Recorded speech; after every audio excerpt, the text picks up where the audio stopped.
ಎಲ್ಲರಿಗೂ ನಮಸ್ಕಾರ. ಓಂ ಶ್ರೀ ಸದ್ಗುರುವೇ ನಮಃ. ಇದು ಎಲ್ಲರಿಗೂ ಗೊತ್ತಿರುವ ಕಾಶಪಂಡು ಚೆಟ್ಟು ಎಂದು ಕರೆಯುವರು.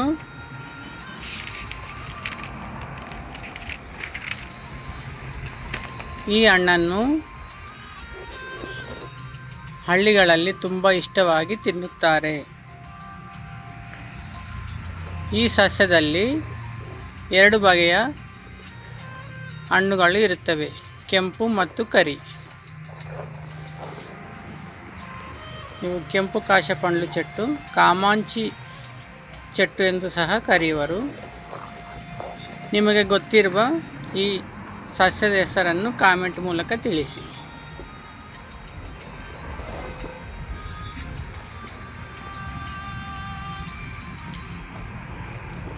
ಈ ಸಸ್ಯದ 4-5 ಎಲೆಗಳನ್ನು 1 ಗ್ಲಾಸ್ ನೀರಿನಲ್ಲಿ ಕುದಿಸಿ ಸೋಯಿಸಿ ಕುಡಿಯುವುದರಿಂದ ಜೀರ್ಣಕ್ರಿಯೆ ಸಮಸ್ಯೆಗಳು ದೂರವಾಗುತ್ತವೆ.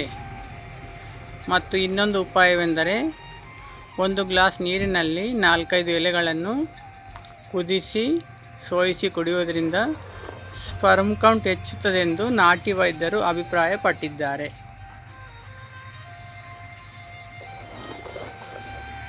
ಈ ಹಣ್ಣುಗಳು ಜೀರ್ಣಕ್ರಿಯೆ ಸಮಸ್ಯೆಗಳಿಗೆ ತುಂಬ ಉತ್ಕೃಷ್ಟಕಾರಿಯಾಗಿವೆ. Thank you for watching. Please subscribe, like and share.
वैद्य नारायणाय नमः.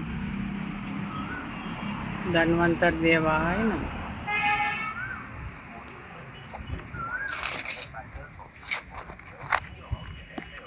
क्रीम अच्युत अमृत अनंत गोविंद नारायण.